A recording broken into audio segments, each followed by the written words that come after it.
Good morning students of BSc part first. मैं doctor हर्ष मल्होत्रा आपको mechanics का पेपर पढ़ा रही हूँ, जिसमें अभी तक हम थर्ड यूनिट कर रहे थे।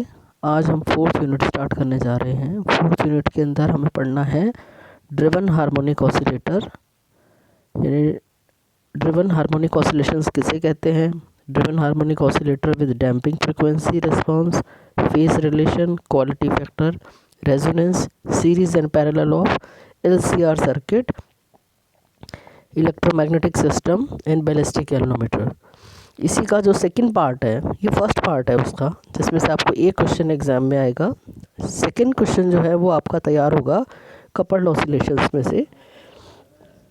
कपल्ड ऑसिलेशंस में हम पढ़ेंगे equation of motion of two coupled simple harmonic oscillators, normal modes, motion in mix modes and transient behaviour.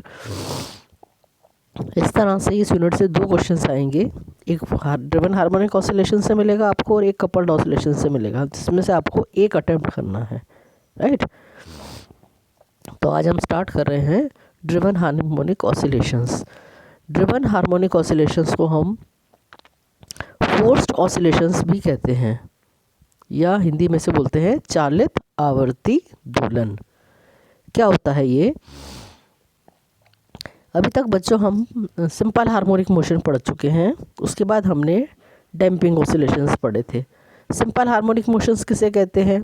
फिर से रिपीट कर देती हूँ कि यदि किसी भी वस्तु पर, कोई भी बॉडी है, उस पर जो कार्य करने वाला जो बल है, जिसे हमने प्रत्यानयन बल या रेस्टोरिंग फोर्स भी कहते हैं, यदि वो उसके डिस्प्लेसमेंट के डायरेक्टली प्रोपोर्शनल है and acting towards the mean position, और माध्य स्थिति की ओर एक्ट करता है, तो ऐसे बल को हम प्रत्यानयन बल या रेस्टोरिंग फोर्स कहते हैं। ऐसे बल के प्रभाव में जो बॉडी है वो सिंपल हार्मोनिक मोशन यानी सरल आवर्ती दोलन करती है, ठीक है, जैसे कि एक सिंपल पेंडुलम के अंदर होता है। लेकिन यदि आप वास्तव में देखें, यदि किसी भी वस्तु में, कोई भी जो वस्तु है या बॉडी है वो सिंपल हार्मोनिक मोशन कर रही है, तो धीरे धीरे उसका आयाम यानी एम्पलीट्यूड कम होता जाता है और वो रुक जाता है। क्यों रुकता है, इसके बारे में हम बात कर चुके हैं। अवमंदन बल के कारण, अवमंदन बल यानी डैम्पिंग फोर्स के कारण वह उस पर एक उसकी गति की दिशा के विरुद्ध यानी विपरीत दिशा में एक बल काम करने लग जाता है, जिसे हम अवमंदन बल कहते हैं। इस बल के कारण ही धीरे धीरे उसका आयाम कम होता जाता है और एक समय के बाद वह धीरे धीरे रुक जाता है। यह जो अवमंदन बल है, इसकी जो वैल्यू है वो डायरेक्टली प्रोपोर्शनल उसकी वेलोसिटी की होती है। जितने ज़्यादा तेज़ी से वो ऑसिलेट कर रहा है, डैम्पिंग फोर्स की वैल्यू उतनी ही ज़्यादा होगी। सो देयरफॉर जो डैम्पिंग फोर्स है ये बराबर होता है डायरेक्टली प्रोपोर्शनल टू वेलोसिटी, या वेलोसिटी को हम लिख सकते हैं dx/dt, और प्रोपोर्शनलिटी साइन यदि हम हटा देते हैं तो एक लैम्डा कांस्टेंट आ जाता है, जिसे हम डैम्पिंग कांस्टेंट कहते हैं। और चूंकि इसकी दिशा भी गति की विपरीत दिशा में है, सो FD बराबर होता है -λ dx/dt। ये कहलाता है हमारा डैम्पिंग फोर्स है। अब हम तीसरे ऑसिलेशंस की बात कर रहे हैं, वह है चालित आवर्ती दोलन यानी ड्रिवन हार्मोनिक ऑसिलेशंस, या इसको हम फोर्स्ड ऑसिलेशंस भी कहते हैं। इसके अंदर क्या होता है कि जो भी अवमंदित दोलक है यानी जो डैम्पिंग ऑसिलेटर है, उस पर हम एक एक्सटर्नल पीरियोडिक फोर्स, ठीक है, कैसा लगा रहे हैं? बाह्य आवर्ती बल। सिंपल बल नहीं है, ये सिंपल फिक्स्ड फोर्स नहीं है, ये पीरियोडिक फोर्स है। पीरियोडिक फोर्स है, इसका मतलब क्या है? इसकी एक फ्रिक्वेंसी है, ठीक है, यानी ये एक टाइम पीरियड के अंदर अपनी एक पूरा दोलन आपका पूरा कर लेता है, ठीक है, इस तरह का ये पीरियोडिक फोर्स है।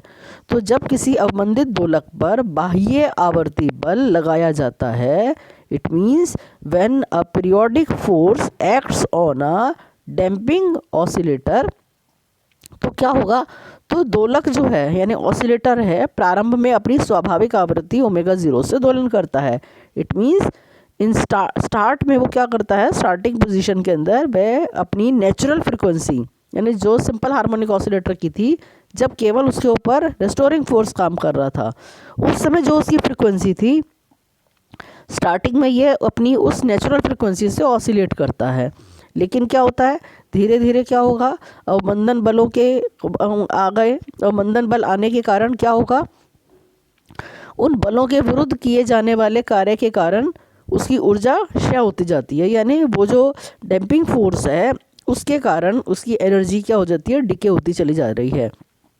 अब उस ऊर्जा की जो एनर्जी उसकी कम हो गई है, उसकी जो पूर्ति है, यानी उसको जो कंप्लीट कर रहा है वो कहाँ से कर रहा है, एनर्जी कहाँ से मिलेगी, बाह्य आवर्ती बल से, यानी एक्सटर्नल पीरियोडिक फोर्स से वो उसकी पूर्ति को कर लेता है। और इस प्रकार वह जो दोलक है यानी जो ऑसिलेटर है वो फोर्स्ड ऑसिलेटर कहलाने लग जाता है, जिसे ड्रिवन हार्मोनिक ऑसिलेटर भी कहते हैं और चालित आवर्ती दोलन कहते हैं, क्योंकि अब ये किसके कारण गति कर रहा है, उस एक्सटर्नल फोर्स के कारण गति कर रहा है। और उस समय जो उसकी फ्रीक्वेंसी होगी वह फ्रीक्वेंसी उस पीरियोडिक फोर्स की फ्रीक्वेंसी होगी। ठीक है, तो मैं फिर से रिपीट कर देती हूँ। जब किसी अवमंदित दोलक पर बाह्य आवर्ती बल F is equal to F0 sine omega t लगाया जाता है तो दोलक प्रारंभ में अपनी स्वाभाविक आवृत्ति ओमेगा 0 से दोलन करता है और तत्पश्चात वह अवमंदन बलों के विरुद्ध किए जाने वाले कार्य के कारण होने वाली ऊर्जा क्षय की पूर्ति कहाँ से करता है, बाह्य आवर्ती बल से करता है तथा ओमेगा आवर्ती से दोलन करने लगता है। यानी बाद में उसकी जो फ्रीक्वेंसी होगी ऑसिलेशंस की वो कौन सी होगी, जो पीरियोडिक फोर्स की थी।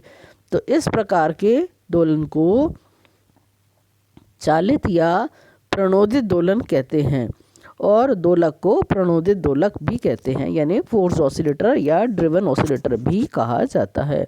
सो ड्रिवन ऑसिलेटर पर कितने बल काम कर रहे हैं, ड्रिवन ऑसिलेटर पर 3 बल कार्य करते हैं। पहला बल प्रत्यानयन बल, यानी जिसे हम रेस्टोरिंग फोर्स कहते हैं, and the value of restoring force is equal to Fr is equal to minus KX। दूसरा जो बल काम कर रहा है वह अवमंदन बल काम कर रहा है, यानी डैम्पिंग फोर्स काम कर रहा है, Fd is equal to minus lambda dx by dt।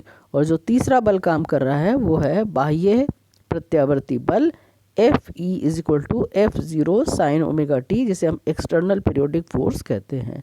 अतः दोलक पर कार्यशील कुल बल यानी the total force acting on the force oscillator is equal to sum of these 3 forces. So F is equal to Fr plus Fd plus Fe और F is equal to हो गया Fr Fd की value put कर दीजिए। By putting the value of Fr Fd and Fe the total force F comes out to be minus Kx minus lambda dx by dt plus F0 sin omega t। अब मुझे क्या निकालना है, now we want to calculate the differential equation of the forced oscillator। इस पर exam में बहुत बार सवाल आ चुका है कि write down the differential equation of forced oscillator या derive the differential equation of forced oscillator। तो हम कैसे derive करेंगे इसको हम, अब F क्या होता है न्यूटन के नियम के अनुसार, F बराबर ma। A क्या है, A क्या है, A है एक्सेलरेशन जिसे त्वरण कहते हैं। सो F की जगह हम रख देंगे m A की जगह हमने रख दिया d2x by D T square plus is equal to minus KX minus lambda dx by D T plus F0 sine omega t. अब हम क्या कर रहे हैं, हम इसको m d2x by D T square को हम राइट हैंड साइड में ले जाएंगे और m से पूरी इक्वेशन को डिराइव कर देंगे। तो ये बन गई हमारी equation d2x by D T square plus lambda by m, lambda by m की जगह हम रख दिया हमने 2r। जैसा कि हम पहले ऑलरेडी आपको बता चुके हैं जहां हमने डैम्प्ड ऑसिलेटर पढ़ाया था, तो बिल्कुल ठीक उसी तरह हमने लेमडा बाय m की जगह रख दिया 2r plus k bye m को हमने रख दिया omega 0 square is equal to F0 upon m sine omega t. और F0 बाय m, F0 जो अप्लाइड फोर्स है उसका आयाम है, कैपिटल F0 है ये, और कैपिटल F0 अपॉन m को हमने स्मॉल f की जगह स्मॉल f0 लिख दिया है। So the equation comes out to be d2x by D T square plus 2r dx by D T plus omega 0 square x is equal to F0 sine omega T. इसे बोलते हैं हम अवकलन समीकरण प्रणोदित दोलक की, या differential equation of forced oscillator. तो यहाँ आकर अभी हमने इसको इसी डिफरेंशियल इक्वेशन तक का काम किया है। नेक्स्ट वीडियो के अंदर हम इस इक्वेशन को सॉल्व करेंगे, और सॉल्व करने के बाद हम आगे इस इक्वेशन का सॉल्यूशन निकालने के बाद हम इसका फेस और एम्पलीट्यूड ऑसिलेशंस भी निकालेंगे और देखेंगे कि रेजोनेंस कहाँ होता है। ठीक है, तो अभी आप इसको तैयार कर लीजिए। Thank you so much.